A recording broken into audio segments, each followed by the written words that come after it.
Merci d'être aussi nombreuses ce soir pour cette séance avant-première.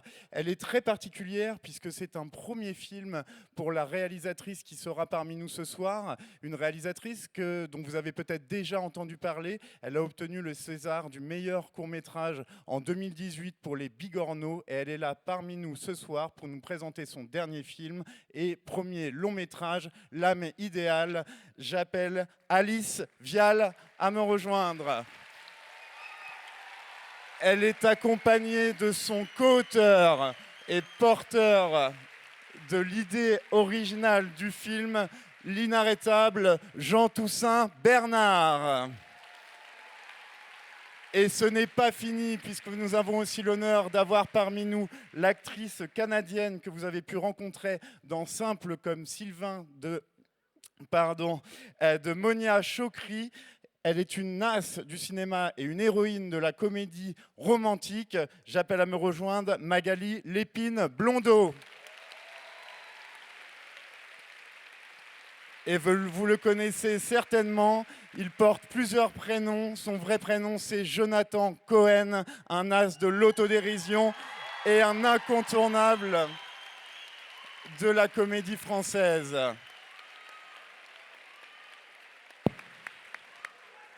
Bonsoir. Ouais. Olé. Ça va? Oh, la salle est sublime. Waouh. Bienvenue à Cinémed, bienvenue à Montpellier. On a un public ici qui attendait ce film, on le voit là. Alice, tu es arrivée il y a quelques instants. Est-ce que tu peux nous dire quelques mots sur qu'est-ce que ça te fait de te retrouver ici devant près de 800 personnes ce soir? 1000. Wow. On a passé les 1000. Ah ben j'avais pas eu l'information. C'est pas arrivé depuis 20 ans. Waouh. Bah merci. Hein. Non, un immense merci au festival. On est tellement heureux d'être là tous les 4, enfin tous les 5, 6. On est trop contents. J'ai pas envie de trop en dire évidemment, mais surtout j'espère qu'on pourra se rencontrer après et échanger. Oui, bien sûr, il y aura un débat. Voilà, et communier, parce que c'est ça le cinéma et ce film, j'espère aussi. Et voilà. Donc merci.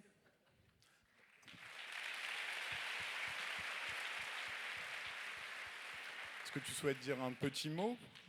Toi, porteur de cette idée. Je voulais vraiment vous dire, ça fait la 4e fois qu'on montre le film ce soir. C'est trop cool d'avoir une salle comme ça. C'est la plus belle salle qu'on ait eue depuis le début du film. On est trop contents. On est trop heureux. Je remercie juste Gaumont. Je remercie nos partenaires TF1 Studio et Netflix. Voilà, et je passe la parole à nos formidables acteurs. Showtime pour toi, vas-y, let's go. Chauffe-les-moi à blanc. Non, mais vous êtes parmi notre premier public, parmi nos premiers publics. Donc le film est encore à l'enfance de sa vie. Et moi, merci parce que la France m'a adoptée il y a 2 ans maintenant. Et puis c'est le premier film que j'ai tourné ici et que je présente. Donc c'est un moment très important, très spécial pour moi. Donc voilà. Est-ce que je peux vous prendre en photo ? Parce que franchement, c'est très impressionnant. Et quelqu'un dit non, ça va. Coiffez-vous. Allez. Ouh! Oh la vache, merci! Wow. Ah ouais, il y en a là aussi! Ok, bon, c'est incroyable. J'avoue, c'est fou. C'est incroyable. Merci! Fais voir la photo. Il y en a quelques-unes, Jonathan, on regardera ça. Ah non, après. Elle est floue. Non. Dommage. Eh ben, que vous dire d'autre? Franchement, c'est exceptionnel. C'est la première fois dans ce festival. Je le découvre et franchement, je suis halluciné depuis que je suis arrivé, de voir la quantité de films, de voir la qualité des films. On a trop de chance de d'inscrire notre film dans ce festival-là. Une chance immense. Vous avez l'air d'être un public de cinéphiles, un public chaud, un public qui a du cœur, qui est généreux, et on a trop de chance que le film puisse vous appartenir. Donc voilà. Merci, merci du fond du cœur. Merci, vraiment. On se parle après, on se voit après le film. Et puis après, il y a un bar à tapas. On se parle, on fait ce qu'on veut, ok? C'est toi qui fais le service. Hein, c'est moi qui fais le service, merci. Évidemment. Je vous embrasse, à plus tard. Salut, bon film. Et tout ça pardon, t'avais des questions encore? T'avais des questions? Non, je voulais juste remercier Ariane Toscan. Oui, Ariane Toscan du Plantier qui est là. Merci Ariane. directrice de la distribution à Gaumont, Voilà. te remercie encore une nouvelle fois pour la confiance. Et belle projection. À tout à l'heure. Merci, à tout vous. à l'heure. Merci. Au revoir, à tout à l'heure.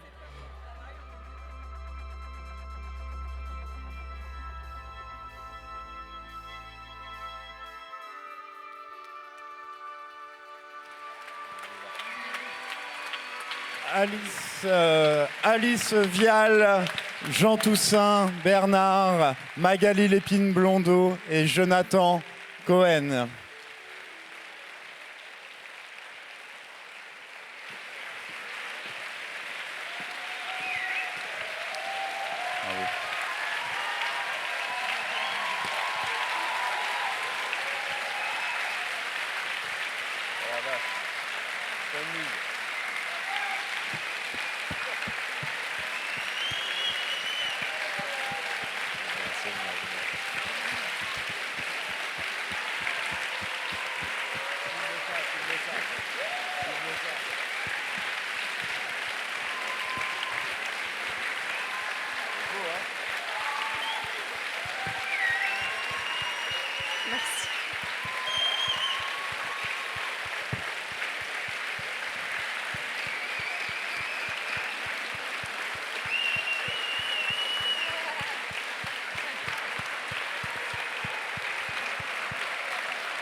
Merci. Merci.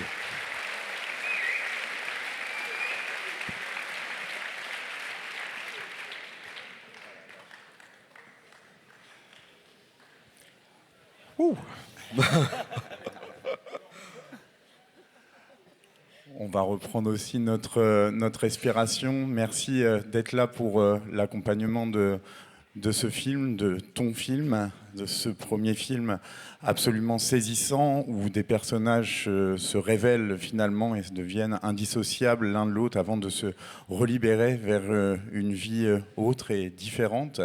J'aurais aimé te poser cette première question. Ce film est intégralement tourné dans la ville du Havre où ces deux personnages se révèlent, se rencontrent. Pourquoi cet espace? Est-ce qu'il t'est venu assez rapidement? Est-ce qu'il a nourri aussi la construction de leur identité, du rapport à la société qui est impliquée ici et dans l'intégralité du film?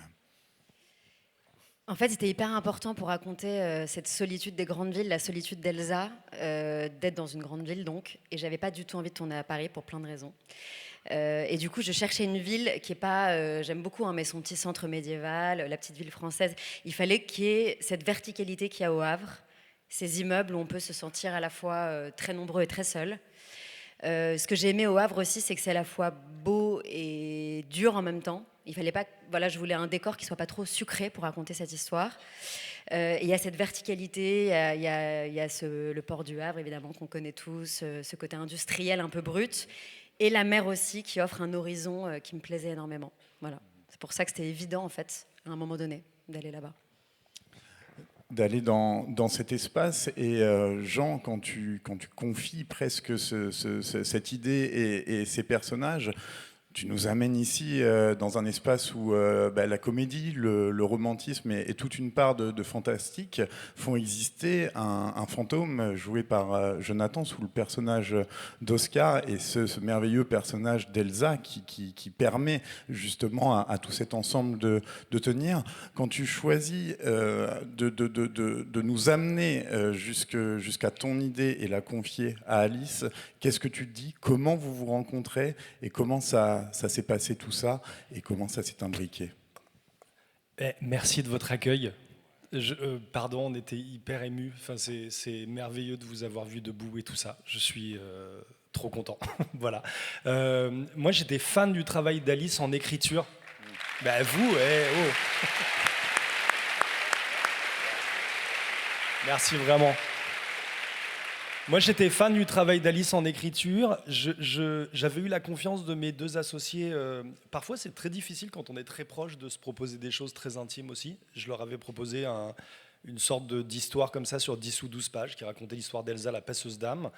Ils m'ont fait confiance, Benjamin et Jonathan, et ça m'avait déjà énormément touché. Et la pièce maîtresse, ça a été la rencontre avec Alice, qui écrivait 61 000 scénarios à ce moment-là et qui s'est libérée parce que je pense qu'elle a... Alors, je ne sais pas, on ne se l'est jamais dit, mais je pense que ce qui a fait la rencontre, c'est que ton histoire à toi venait percuter cette histoire-là et que c'est devenu la nôtre et puis la tienne en réalisation. Et elle s'est faite artistiquement, la rencontre, vraiment, sur un sujet et sur comment des intimités de chacun rejoignent une histoire. Voilà. Et c'était la plus belle des rencontres, franchement. Mais félicitations pour ça, puisqu'on a l'occasion là de la vivre pleinement. Je voulais te poser la question par rapport au personnage d'Elsa, qui a ce pouvoir, ce n'est pas un pouvoir magique, c'est peut-être même un sentiment qu'on peut avoir aussi à l'intérieur de soi quand on avance. Je pense que des personnes peut-être ici aussi se sont reconnues. Je voulais savoir comment tu l'avais abordé au départ, la possibilité de poursuivre un accompagnement des âmes comme tu le fais, mais aussi de pouvoir faire exister une personne aussi proche de toi avant de la libérer. Le travail d'un acteur sur un personnage, il est multiple. Cette rencontre, elle s'est d'abord passée avec le scénario, avec Alice, avec Jonathan, et la rencontre avec le personnage. Moi, j'aime pas quand on dit c'est pas que c'est faux, mais qu'il y a un côté surréaliste ou même de science-fiction, je ne sais trop, à ce film, parce qu'en fait, moi, je suis athée, mais par contre, je n'ai aucune réponse et ça donne lieu à toutes les possibilités. Et donc, je crois qu'il y a tellement de choses qui nous échappent. Et je pense même comme humain, mais aussi comme interprète, on a une espèce de sensibilité qui est peut-être accrue à des choses sur lesquelles on a du mal à mettre des mots ou des concepts ou des choses rationnelles. Et donc, Elsa, pour moi, elle a juste une sensibilité plus aiguisée que les gens qui l'entourent. Et on a vachement parlé de ça avec Alice, avec Jonathan, évidemment. Donc, en fait, je suis un peu émue. Je ne me souviens pas de la question.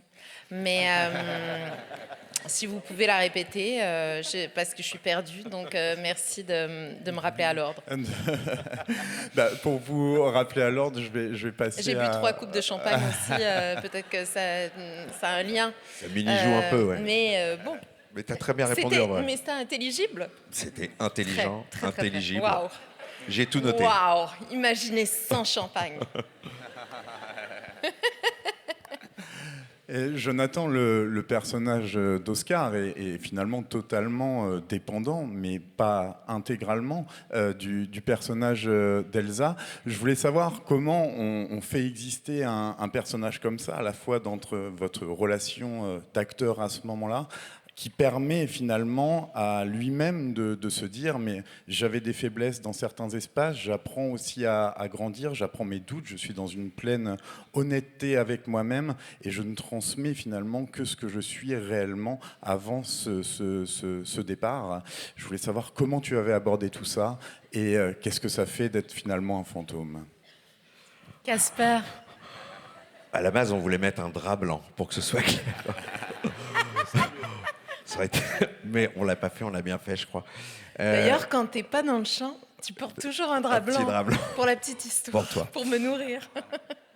Évidemment. Mais c'est quoi la question, effectivement? C'est vrai qu'on se perd dans les questions, je vais pas te mentir. Parce que comme tu as énormément de souffle et que les phrases sont longues, effectivement, je dis ok, ça je l'ai, ça je l'ai, ça je l'ai. Et puis après, je fais une vanne et là, il n'y a plus rien derrière. Donc, non, mais je vais essayer de répondre à l'essence même de la question. Ok.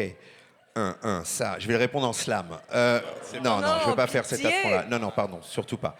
Non. En fait, qu'est-ce que la vie? Pardon. Qu'est-ce que la vie, oui. Redis-moi juste la fin. Des mots-clés, vraiment, juste des mots-clés. Non, mais en vrai, Fantôme. Non, mais en vrai, fantôme. Merci. J'ai regardé Ghostbusters. Moi, non, je veux pas. Non, non, en vrai, on a travaillé. Du film. Grand film de fantôme. Merci. Mais non, plus sérieusement, c'est un travail d'équipe, on va se dire. Ce film, il a plein d'étapes. Il a plein de chapitrages où on vit ensemble, tu vois, moi je ne sais pas que je suis mort, elle ne sait pas que je suis mort, on a cette étape 1, on a l'étape 2 où elle se rend compte. Donc tout ça, ça a été un travail en amont, un travail sur le plateau pour toujours être dans la justesse de ce qu'ils vivent en temps réel. Et puis au moment du film où je me rends compte que je suis mort et c'est un choc et d'un coup... donc tout ça, c'est un travail de tous les jours où on essaye de se souvenir de quel endroit est le personnage, où on en est nous, comment ça évolue. Et puis, moi, j'aime ce film aussi pour des raisons très très simples, très basiques, qui m'ont fait dire oui à ce film, au-delà que ce soit mon meilleur ami et qui m'ait proposé tout ça. Alice est un grand talent, tout ça. C'est les questions qu'il pose, ce film. Moi, les questions qu'il pose, elles me transpercent tous les jours. Est-ce que j'ai assez vécu? Est-ce que j'ai assez aimé? Est-ce que je sais pas, j'ai assez fait de bien? Je sais pas. Parce que la vie, quand elle nous prend comme ça, on ne sait jamais. Et ce sentiment et surtout, elle s'incarne dans cette dernière question. Est-ce que tu acceptes de vivre? Est-ce que tu te rends compte que tu es vivante? Moi, je ne sais pas, quand j'ai lu ce scénario, je me suis dit, waouh, c'est vrai, parfois on oublie qu'on est vivant. Et ce film, il est important pour moi aussi pour cette question-là. Et dans le rôle, ça m'a beaucoup aidé, parce que je savais qu'on arrivait à cette fin-là, et tout traverse pour cette fin-là, je trouve. Merci pour cette... Waouh. C'est pas gagné, mais... On était mal partis, souvenez-vous, Ghostbusters. Ouais, mais on a réchappé le truc. Souvenez-vous, Ghostbusters. Bravo, merci d'être resté. Et justement, vous êtes restés, il y a certainement des questions dans la salle, j'imagine. Un micro peut circuler, n'hésitez pas. Là, juste ici. Ah oui. Super, merci. Je l'avais pas vu arriver. C'était peut-être un fantôme qui me l'a donné, je sais pas. Je déconne. C'est très drôle. Bravo. Ah merde, j'avais une question avant de faire une vanne et je l'ai plus. Oui, c'est le thème de la soirée, Ah en putain. fait. Non, si, c'est ça. On a beaucoup parlé de... Enfin, on a beaucoup... Moi, j'ai rien dit, mais vous avez déjà parlé du... Vous trouvez qu'on a beaucoup parlé, vous? Non, pas du tout. Et vous avez parlé du scénario, pas mal de l'histoire. Et moi, j'ai regardé le film. Et j'ai trouvé dans le film qu'il y avait je me suis dit qu'il y avait un travail très précis, que ça avait beaucoup bossé sur la technique, l'image et le son. Par exemple, le son, à des moments, c'était très fort. À des moments, c'était moins fort. À des moments, c'était fort normal. Et Mais oui. Et oui, et Ça s'appelle le tu l'as mixage. vu ce moment-là aussi. Et pareil pour l'image, j'ai remarqué qu'il y avait beaucoup de couleurs, parfois derrière les personnages, peut-être pour signifier des choses que j'ai certainement pas compris. Parfois, couleur normale, quoi. Ouais, et parfois Aussi. couleur normale, mais surtout beaucoup de couleurs derrière, dans les arrière-plans, qui pouvaient attirer l'œil du spectateur. Il n'y a toujours pas trop de questions, mais est-ce que Alice Vial, tu pourrais nous parler de justement ces images? Est-ce que tu as voulu justement donner des belles couleurs, faire des belles images autres que les bâtiments très droits du Havre? Voilà. On peut l'applaudir. Merci.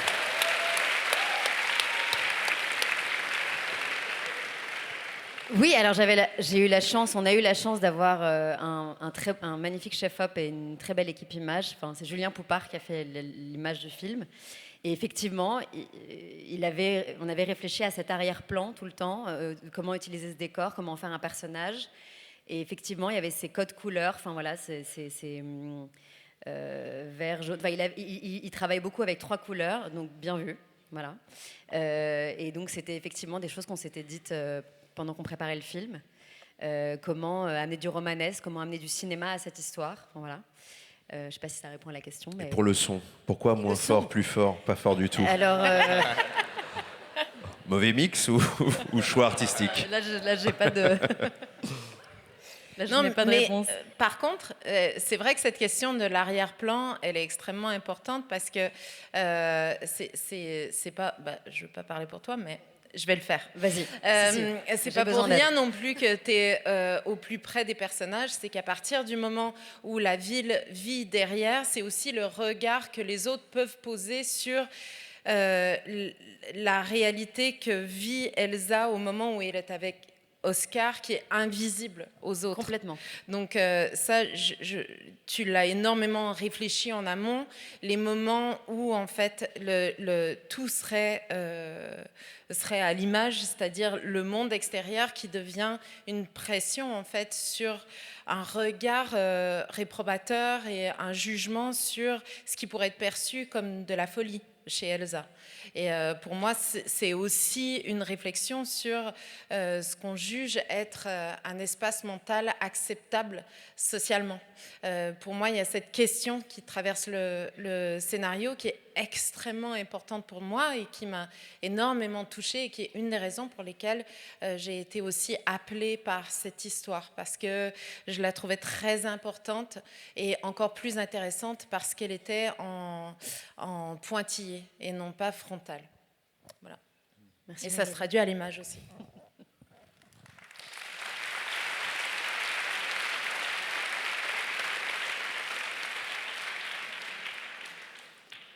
Est-ce qu'il y a d'autres Bonsoir. questions? Oui, je suis là. Ouais. Ah, très bien.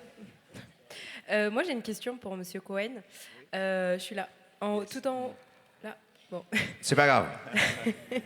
Bon, Ok. Je vous ai, pardon. Ok. Moi, du coup, je pense comme la plupart, on vous connaît souvent, beaucoup, surtout derrière votre acteur de comédien. Et du coup, là, je me demandais comment vous avez fait à rester sous le contrôle finalement du sérieux. Parce que je ne sais pas si c'est moi, mais en tout cas, il y a eu des moments où c'était très triste, mais j'avais envie de rire. Et du coup, mon cerveau était mélangé parce que je connais vraiment le côté derrière, on rigole, on n'est pas trop sérieux. Et finalement, c'est ce qui a apporté un peu de légèreté parce que c'est un sujet qui a été très lourd, pour moi en tout cas. Et je me demandais comment vous avez géré ça en tant qu'acteur. J'imagine que des fois, vous avez ri. Ah oui. Mais voilà, comment vous avez géré ça pour être vraiment dans le côté très sérieux autour de ces sujets-là, de la mort et tout ça, qui ne sont pas souvent très drôles. Voilà, merci. Ben, tu viens de définir le film et le ton du film, c'est-à-dire qu'il aussi, c'est de la comédie romantique. Alors, après, c'est sur un fil très, c'est très fin parce que, ouais, bien joué. C'est-à-dire que si tu bascules trop dans la comédie, tu peux perdre aussi l'essence même de ce que va raconter le film. Donc, Alice, pour le coup, a été vraiment chef d'orchestre là-dessus sur ce fil, sur ces frontières qu'il fallait pas totalement dépasser. Tu peux pas. Donc il y avait toujours une espèce de rigueur dans la direction d'acteur et dans la direction tout court de ce film. Et que ça a été sur l'écriture, pendant qu'on tournait, au montage, pour toujours garder cette ligne où effectivement, comme dans la vie, il y a du rire, il y a des situations. En plus, il y a quand même des situations, tu vois, assez cocasses, comme on dit, dans le milieu de l'humour. Mais justement, c'était garder cette ligne-là, parce que oui, il y a des moments drôles, et en même temps, la sincérité des émotions, la sincérité de ce que ces personnages vivent, de ce que lui, son intériorité, c'est quand il se rend compte au cimetière qu'en fait, en plus de ça, il doit trouver le sens de pourquoi il est encore là. Enfin, ça le rend en colère. De respecter ces endroits de personnages jusqu'à la fin, et puis le déchirement qu'il a de la quitter à la fin parce qu'il l'aime et qu'il s'aime, mais juste c'est pas possible parce que l'aimer c'est partir justement. Et donc voilà, comme tu dis, moi j'aime les comédies dramatiques, j'aime le drame, j'aime ce qui ressemble le plus à la vie, quand il y a les deux, quand il y a toutes les émotions, même pas que les deux d'ailleurs, il y a tout. Et ce film, il a la chance d'avoir un beau panel d'émotions. Donc moi je suis client de ça.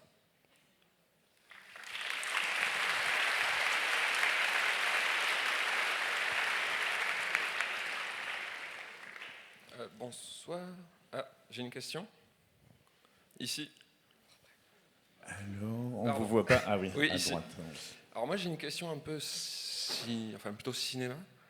Dans le film, il y a un thème qui m'a rappelé étrangement un autre film, Interstellar. Et comme dans Interstellar, il y a un peu aussi une histoire de fantôme. Je voulais savoir s'il y avait un peu un hommage à ce film-là ou pas du tout. Il y a un thème au piano qui m'a... Absolument. Si, c'était dans mes références musicales. J'aime beaucoup ce film et j'aime beaucoup la musique de ce film. Et avec Olivier Marguerite, le compositeur, on a écouté plein de musiques très différentes, pas forcément d'ailleurs que des musiques de films. Et Interstellar en faisait partie. Donc carrément, à fond. Bien joué. Ouais.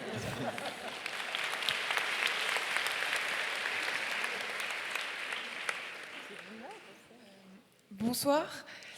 À vrai dire, j'avais une question pour la réalisatrice.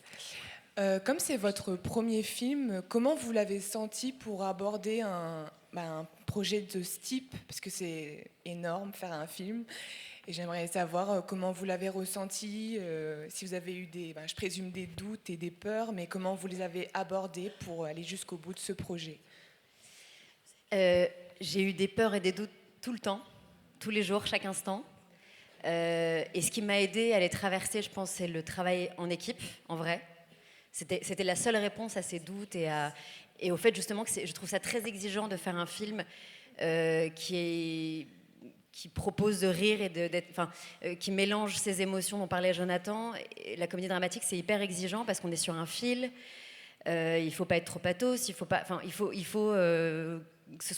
être très sincère et qu'on croit à chaque instant, qu'on ne sorte jamais de l'histoire. Donc ça me semblait très périlleux, très excitant aussi évidemment, hein, mais très périlleux. Et donc j'avais particulièrement peur sur ce projet, sûrement parce que c'est un premier film, vous l'avez dit. Et je crois vraiment que l'antidote, ça a été le travail en équipe. Ça a été mon équipe sur le tournage, Jonathan, Magali, Jean Toussaint quand on écrivait, ça a été l'équipe pendant le tournage. En fait, d'être à l'écoute, et ça ne veut pas dire écouter tout, hein, mais on ne fait pas un film tout seul. Je le savais, théoriquement. Et là, je l'ai compris en le faisant. Je l'ai compris physiquement, mentalement. C'est vraiment, ça y est, c'est engrammé à jamais, j'espère. Je l'ai métabolisé, cette idée que on ne fait pas un film tout seul. Voilà. Parce que quand on est tout seul, on se recroqueville, on a peur, on se paralyse tout seul. Voilà. Donc on est meilleur à plusieurs. Et c'est ça que je repars avec ça, de ce film. Voilà.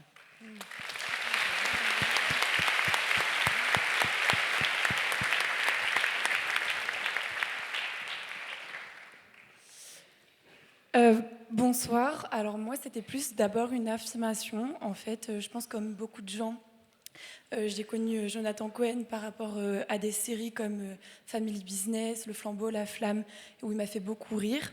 Et puis ensuite, je pense que c'était en mars dernier, j'ai vu le film Ma mère, Dieu et Sylvie Vartan, qui m'a vachement touchée. Et comme le film de ce soir, en fait, où on ressent énormément d'émotions. Et au début, c'est vrai que quand j'ai vu le premier film, donc Ma mère, Dieu et Sylvie Vartan, j'avais du mal à me dire que Jonathan Cohen, il allait pouvoir me transmettre des émotions qui soient autres que le rire. Et voilà, je voulais saluer vraiment ce changement dans la direction des films, parce qu'il arrive à la fois à nous faire rire et à nous faire pleurer. Et voilà, merci beaucoup. Merci à toi surtout, merci beaucoup. Ça me touche énormément. Et du coup, par rapport à cette affirmation, j'ai ma mère qui aurait une question à te poser. Bien sûr. Non, mais je ne comptais pas intervenir après ça, mais est-ce que c'est une part de consécration de passer justement de ce côté comédie à la tragédie, et tout à la fois en gardant ce côté humoristique, arriver à... Parce que moi, je pense qu'il y a le côté clown, c'est-à-dire que pour moi, un clown, il est à la fois... J'ai envie de dire que le clown, il fait rire et pleurer, et la chose la plus difficile pour moi, c'est vraiment d'arriver à faire rire les gens tout en gardant ce côté dramatique. Donc déjà, d'une part, merci, et d'autre part, il faut continuer parce que cet élan est magnifique, vraiment. Merci beaucoup. Il faut continuer, Jonathan. Non, mais moi, si je peux me permettre, parce que tu ne le diras pas, mais il n'y a rien de plus difficile et de plus précis qui demande plus de rigueur que la comédie. C'est à la fois de la musique et une orchestration parfaite pour que les silences, les crescendos, je pourrais me lancer dans la métaphore longtemps, vous avez compris, mais c'est presque mathématique, et à la fois, il n'y a rien de plus cruel que que la comédie, c'est-à-dire que le rire, c'est un truc qui ne se calcule pas, qui est une réaction spontanée qui ne se force pas. Et donc les gens qui maîtrisent le plus la comédie, pour moi, ce sont les acteurs souvent les plus vrais. Parce qu'il n'y a que la vérité qui fasse émerger chez les spectateurs une réaction aussi peu calculée, quoi. Et donc, je trouve que ces interprètes sont les plus enclins à passer au drame parce qu'ils sont chargés de toute cette vérité, de cette fine ligne justement de funambuliste. Qui nous fait traverser la vie à tâtons, avec dentelle et finesse. Et donc, pour moi, c'était un absolu bonheur d'avoir Jonathan devant moi parce qu'il comprenait toute la finesse du rythme et la profondeur des scènes. Donc c'est pas du tout surprenant, je trouve. Voilà, c'est tout. Merci.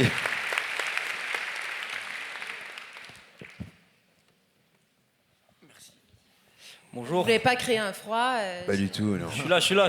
Je pense que tout le monde a faim, non? C'est normal. Ah, je sais pas si c'est fort. Bonjour. Bonjour. Moi, j'avais une question. Déjà, je voulais dire félicitations, déjà, premièrement, pour le film, parce que c'était une grande réussite. Oui, tu. Et je suis là. Pardon, excuse-moi. Merci. Et pas de souci. Et après, ma question, c'était, en vrai, c'était pour vous quatre. C'était pour savoir s'il y avait une scène en particulier qui vous a marqué. Je parle dans peut-être la difficulté de la tournée ou juste si ça vous a touché par rapport à d'autres scènes. Voilà. Il y en a quelques-unes. Qui veut se lancer? Moi, c'était le moment où Oscar entend sa musique en sortant du volcan. Parce qu'on a tourné de nuit, on était seuls dans la ville. Et c'était pas prévu que Oscar se mette à danser, enfin vive en tout cas, vibre avec sa musique. Ce moment n'était pas écrit. Et il y a eu un espèce de truc de communion dans l'équipe et ce moment a eu lieu et c'était très fort un moment très fort. En vrai, surtout, c'est égoïste, hein, surtout sur le tournage et je trouve que ça me transparaît, je trouve, à l'écran, mais ça a été un moment très, très fort et qui a encore plus soudé l'équipe. Voilà, un moment un peu magique comme ça. On était là en pleine nuit, dehors, et Oscar dansait sur sa musique. C'était très beau. Voilà. Vas-y. C'est compliqué. Il y a beaucoup de scènes que j'aime énormément, mais il y en a une où il y a une charge émotionnelle très très forte, mis à part la fin, c'est l'enterrement. Avec le papa et tout. Ça a été un souvenir émotionnel très, très particulier à vivre. Voilà. Parce que c'est un fantasme un peu chez tout le monde d'imaginer son propre enterrement, qu'est-ce que les gens vont dire, tout ça, d'entendre parler les gens. Et de traverser ça, c'est pas rien. C'est pas rien. Et l'acteur qui joue mon papa est tellement merveilleux parce qu'il est tellement maladroit et ce qu'il dit, c'est tellement bouleversant parce que ça peut arriver à tout le monde. Donc ça, je sais qu'émotionnellement, elle m'a pris beaucoup, celle-là.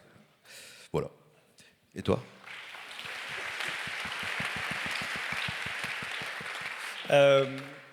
Pareil, il y en a beaucoup. Moi, ce sera la mort de Mireille.